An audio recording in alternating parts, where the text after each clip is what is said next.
Chapter 22. The Procession.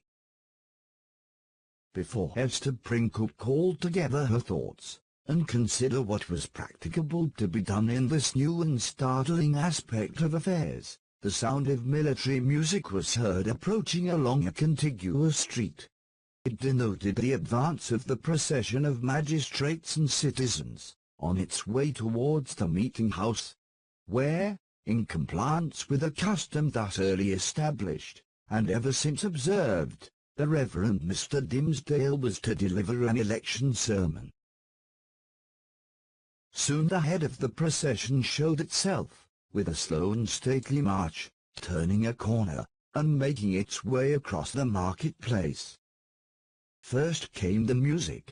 It comprised a variety of instruments, perhaps imperfectly adapted to one another, and played with no great skill, but yet attaining the great object for which the harmony of drum and clarion addresses itself to the multitude, that of imparting a higher and more heroic air to the scene of life that passes before the eye.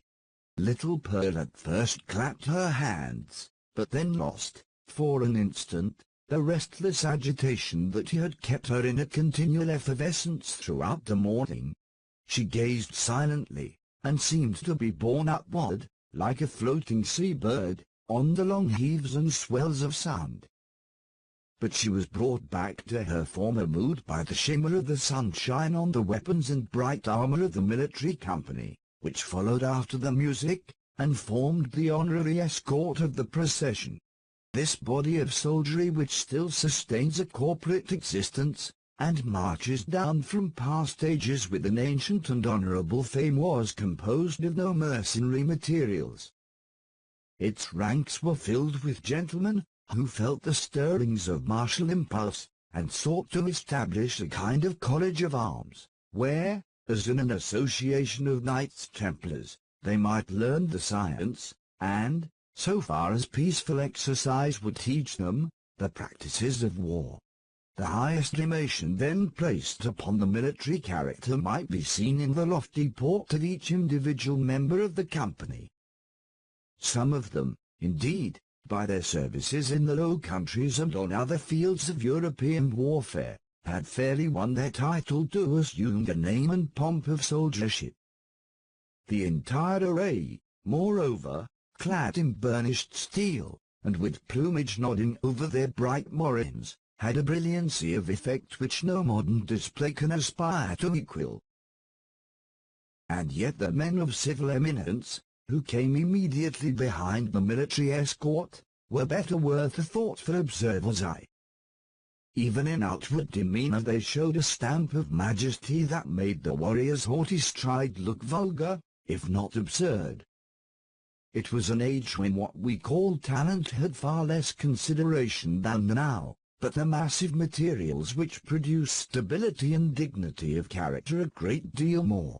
The people possessed, by hereditary right, the quality of reverence, which, in their descendants, if it survive at all, exists in smaller proportion, and with a vastly diminished force in the selection and estimate of public men.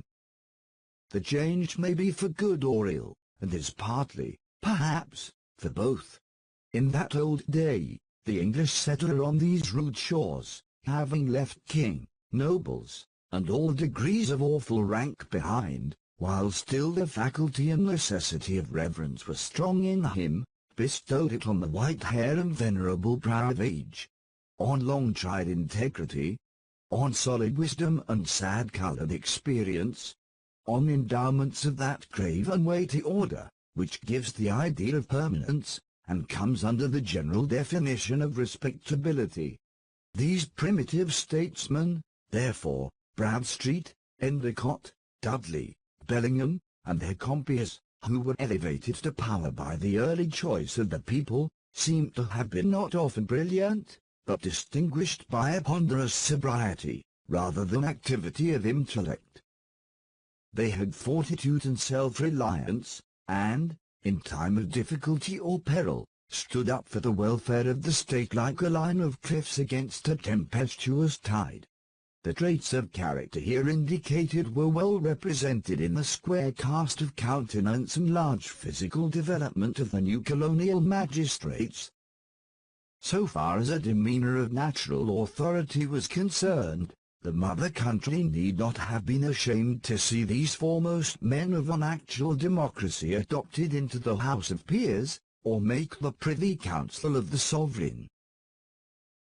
Next in order to the magistrates came the young and eminently distinguished divine, from whose lips the religious discourse of the anniversary was expected. His was the profession, at that era, in which intellectual ability displayed itself far more than in political life. For leaving a higher motive out of the question, it offered inducements powerful enough, in the almost worshipping respect of the community, to win the most aspiring ambition into its service. Even political power, as in the case of Increase Mather, was within the grasp of a successful priest. It was the observation of those who beheld him now, that never, since Mr. Dimmesdale first set his foot on the New England shore, had he exhibited such energy as was seen in the gait and air with which he kept his pace in the procession. There was no feebleness of step, as at other times. His frame was not bent, nor did his hand rest ominously upon his heart. Yet, if the clergyman were rightly viewed, his strength seemed not of the body. It might be spiritual, and imparted to him by angelic ministrations. It might be the exhilaration of that potent cordial, which is distilled only in the furnace glow of earnest and long-continued thought. Or, perchance, his sensitive temperament was invigorated by the loud and piercing music, that swelled heavenward, and uplifted him on its ascending wave. Nevertheless, so abstracted was his look, it might be questioned whether Mr. Dimmesdale even heard the music. There was his body, moving onward, and with an unaccustomed force. But where was his mind? Far and deep in its own region, busying itself, with preternatural activity, to marshal a procession of stately thoughts that were soon to issue thence. And so he saw nothing, heard nothing, knew nothing, of what was around him. But the spiritual element took up the feeble frame, and carried it along, unconscious of the burden, and converting it to spirit like itself. Men of uncommon intellect, who have grown morbid, possess this occasional power of mighty effort, into which they throw the life of many days, and then are lifeless for as many more. Hester Prynne, gazing steadfastly at the clergyman, felt a dreary influence come over her, but wherefore or whence she knew not, unless that he seemed so remote from her own sphere, and utterly beyond her reach. One glance of recognition, she had imagined, must needs pass between them.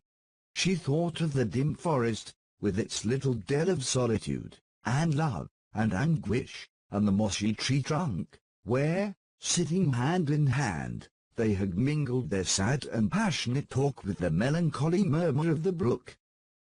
How deeply had they known each other then?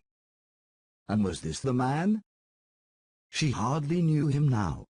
He, moving proudly past, enveloped, as it were, in the rich music, with the procession of majestic and venerable fathers. He, so unattainable in his worldly position, and still more so in that far vista of his unsympathizing thoughts, through which she now beheld him. Her spirit sank with the idea that all must have been a delusion, and that, vividly as she had dreamed it, there could be no real bond betwixt the clergyman and herself. And thus much of woman was there in Hester, that she could scarcely forgive him, least of all now, when the heavy footstep of their approaching fate might be heard, nearer, nearer, nearer. For being able so completely to withdraw himself from their mutual world, while she groped darkly, and stretched forth her cold hands, and found him not. Pearl either saw and responded to her mother's feelings, or herself felt the remoteness and intangibility that had fallen around the minister. While the procession passed, the child was uneasy, fluttering up and down, like a bird on the point of taking flight. When the whole had gone by, she looked up into Hester's face. "Mother," said she, "was that the same minister that kissed me by the brook?" "Hold thy peace, dear little Pearl," whispered her mother.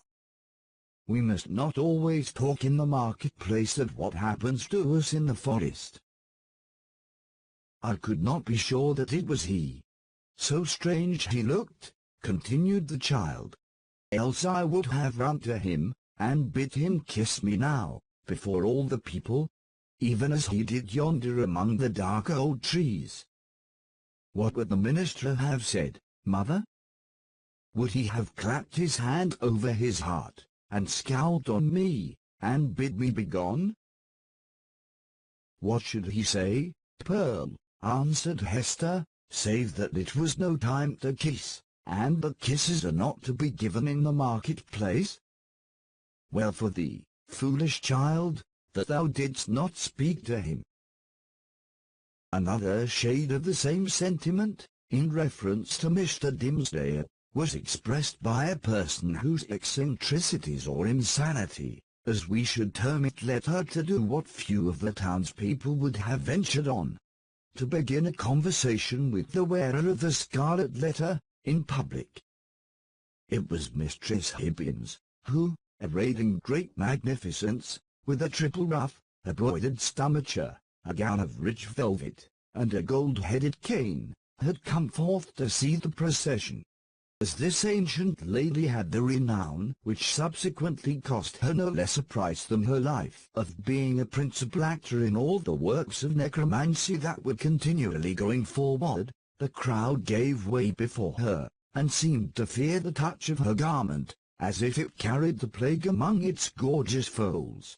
Seen in conjunction with Hester Prynne, kindly as so many now felt towards the latter, the dread inspired by Mistress Hibbins had doubled, and caused a general movement from that part of the marketplace in which the two women stood. "Now, what mortal imagination could conceive it?" whispered the old lady confidentially to Hester. "Yonder divine man, that saint on earth, as the people uphold him to be, and as I must needs say he really looks. Who, now, that saw him pass in the procession, would think how little while it is since he went forth out of his study, chewing a Hebrew text of Scripture in his mouth, I warrant, to take an airing in the forest. Aha! We know what that means, Hester Prynne. But, truly, forsooth, I find it hard to believe him the same man. Many a church member saw I, walking behind the music, that has danced in the same measure with me, when somebody was fiddler, and, it might be, an Indian powwow or a Lapland wizard changing hands with us. That is but a trifle, when a woman knows the world. But this minister. Couldst thou surely tell, Hester, whether he was the same man that encountered thee on the forest path?" "Madam, I know not of what you speak," answered Hester Prynne, feeling Mistress Hibbins to be of infirm mind, yet strangely startled and awe-stricken by the confidence with which she affirmed a personal connection between so many persons, herself among them, and the evil one. "It is not for me to talk lightly of a learned and pious minister of the word, like the Reverend Mr. Dimmesdale." "Fie, woman, fie!" cried the old lady, shaking her finger at Hester. "Dost thou think I have been to the forest so many times, and have yet no skill to judge who else has been there? Yea, though no leaf of the wild garlands, which they wore while they danced, be left in their hair. I know thee, Hester, for I behold the token. We may all see it in the sunshine, and it glows like a red flame in the dark. Thou wearest it openly, so there need be no question about that. But this minister, let me tell thee in thine ear. When the black man sees one of his own servants, signed and sealed, so shy of owning to the bond as is the Reverend Mr. Dimmesdale, he hath a way of ordering matters so that the mark shall be disclosed in open daylight to the eyes of all the world. What is that the minister seeks to hide, with his hand always over his heart? Ah, Hester Prynne. What is it, good Mistress Hibbins? Eagerly asked little Pearl. Hast thou seen it? No matter, darling, responded Mistress Hibbins, making Pearl a profound reverence. Thou thyself wilt see it, one time or another. They say, child, thou art of the lineage of the Prince of the Air. Wilt thou ride with me, some fine night, to see thy father? Then thou shalt know wherefore the minister keeps his hand over his heart. Laughing so shrilly that all the marketplace could hear her, the weird old gentlewoman took her departure. By this time the preliminary prayer had been offered in the meeting-house, and the accents of the Reverend Mr. Dimmesdale were heard commencing his discourse. An irresistible feeling kept Hester near the spot. As the sacred edifice was too much thronged to admit another auditor, she took up her position close beside the scaffold of the pillory. It was insufficient proximity to bring the whole sermon to her ears, in the shape of an indistinct, but varied, murmur and flow of the minister's very peculiar voice. This vocal organ was in itself a rich endowment, insomuch that the listener, comprehending nothing of the language in which the preacher spoke, might still have been swayed to and fro by the mere tone and cadence. Like all other music, it breathed passion and pathos, and emotions high or tender, in a tongue native to the human heart, wherever educated. Muffled as the sound was by its passage through the church walls, Hester Prynne listened with such intentness, and sympathized so intimately, that the sermon had throughout a meaning for her, entirely apart from its indistinguishable words. These, perhaps, if more distinctly heard, might have been only a grosser medium, and have clogged the spiritual sense. Now she caught the low undertone, as of the wind sinking down to repose itself, then ascended with it, as it rose through progressive gradations of sweetness and power, until its volume seemed to envelop her with an atmosphere of awe and solemn grandeur. And yet, majestic as the voice sometimes became, there was forever in it an essential character of plaintiveness, a loud or low expression of anguish, the whisper, or the shriek, as it might be conceived, of suffering humanity, that touched to sensibility in every bosom. At times this deep strain of pathos was all that could be heard, and scarcely heard, sighing amid a desolate silence. But even when the minister's voice grew high and commanding, when it gushed irrepressibly upward, when it assumed its utmost breadth and power, so overfilling the church as to burst its way through the solid walls, and diffuse itself in the open air, still, if the auditor listened intently, and for the purpose, he could detect the same cry of pain. What was it? The complaint of a human heart, sorrow-laden, perchance guilty, telling its secret, whether of guilt or sorrow, to the great heart of mankind, beseeching its sympathy or forgiveness, at every moment, in each accent, and never in vain. It was this profound and continual undertone that gave the clergyman his most appropriate power. During all this time Hester stood, statue-like, at the foot of the scaffold. If the minister's voice had not kept her there, there would nevertheless have been an inevitable magnetism in that spot, whence she dated the first hour of her life of ignominy. There was a sense within her, too ill-defined to be made a thought, but weighing heavily on her mind, that her whole orb of life, both before and after, was connected with this spot, as with the one point that gave it unity. Little Pearl, meanwhile, had quitted her mother's side, and was playing at her own will about the marketplace. She made the sombre crowd cheerful by her erratic and glistening ray. Even as a bird of bright plumage illuminates a whole tree of dusky foliage by darting to and fro, half seen and half concealed, amid the twilight of the clustering leaves. She had an undulating, but, of 10 teams, a sharp and irregular movement. It indicated the restless vivacity of her spirit, which today was doubly indefatigable in its tiptoe dance, because it was played upon and vibrated with her mother's disquietude. Whenever Pearl saw anything to excite her ever-active and wandering curiosity, she flew thitherward, and, as we might say, seized upon that man or thing as her own property, so far as she desired it, but without yielding the minutest degree of control over her motions and requital.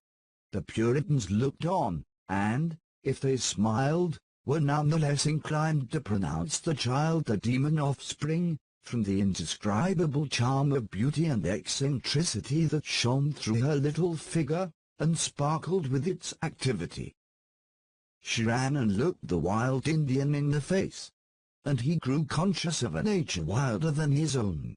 Thence, with native audacity, but still with the reserve as characteristic, she flew into the midst of a group of mariners, the swarthy-cheeked wild men of the ocean, as the Indians were of the land, and they gazed wonderingly and admiringly at Pearl, as if a flake of the sea foam had taken the shape of a little maid, and were gifted with the soul of the sea fire, that flashes beneath the prow in the night time. One of these seafaring men, the shipmaster, indeed, who had spoken to Hester Prynne, was so smitten with Pearl's aspect, that he attempted to lay hands upon her, with purpose to snatch a kiss. Finding it as impossible to touch her as to catch a humming-bird in the air, he took from his hat a gold chain that was twisted about it, and threw it to the child. Pearl immediately twined it around her neck and waist, with such happy skill, that, once seen there, it became a part of her, and it was difficult to imagine her without it. "Thy mother is yonder woman with the scarlet letter," said the seaman. "Wilt thou carry her a message from me?" "If the message pleases me, I will," answered Pearl. "Then tell her," rejoined he, "that I spake again with the black-visaged, hump-shouldered old doctor, and he engages to bring his friend, the gentleman she wots of, aboard with him. So let thy mother take no thought, save for herself and thee. Wilt thou tell her this, thou witch baby?" "Mistress Hibbins says my father is the prince of the air," cried Pearl, with her naughty smile. "If thou callest me that ill name, I shall tell him of thee, and he will chase thy ship with a tempest." Pursuing a zigzag course across the market-place, the child returned to her mother, and communicated what the mariner had said. Hester's strong, calm, steadfastly enduring spirit almost sank, at last, on beholding this dark and grim countenance of an inevitable doom, which at the moment when a passage seemed to open for the minister and herself out of their labyrinth of misery showed itself, with an unrelenting smile, right in the midst of their path. With her mind harassed by the terrible perplexity in which the shipmaster's intelligence involved her, she was also subjected to another trial. There were many people present, from the country round about, who had often heard of the Scarlet Letter, and to whom it had been made terrific by 100 false or exaggerated rumors, but who had never beheld it with their own bodily eyes. These, after exhausting other modes of amusement, now thronged about Hester Prynne with rude and boorish intrusiveness. Unscrupulous as it was, however, it could not bring them nearer than a circuit of several yards. At that distance they accordingly stood, fixed there by the centrifugal force of the repugnance which the mystic symbol inspired. The whole gang of sailors, likewise, observing the press of spectators, and learning the purport of the scarlet letter, came and thrust their sunburnt and desperado-looking faces into the ring. Even the Indians were affected by a sort of cold shadow of the white man's curiosity, and, gliding through the crowd, fastened their snake-like black eyes on Hester's bosom, conceiving, perhaps, that the wearer of this brilliantly embroidered badge must needs be a personage of high dignity among her people. Lastly, the inhabitants of the town, their own interest in this worn-out subject languidly reviving itself, by sympathy with what they saw others feel, lounged idly to the same quarter, and tormented Hester Prynne, perhaps more than all the rest, with their cool, well-acquainted gaze at her familiar shame. Hester saw and recognized the self-same faces of that group of matrons, who had awaited her forthcoming from the prison door, 7 years ago. All save one, the youngest and only compassionate among them, whose burial robe she had since made. At the final hour, when she was so soon to fling aside the burning letter, it had strangely become the center of more remark and excitement, and was thus made to see her breast more painfully than at any time since the first day she put it on. While Hester stood in that magic circle of ignominy, where the cunning cruelty of her sentence seemed to have fixed her forever, the admirable preacher was looking down from the sacred pulpit upon an audience, whose very inmost spirits had yielded to his control. The sainted minister in the church, the woman of the scarlet letter in the marketplace. What imagination would have been irreverent enough to surmise that the same scorching stigma was on them both?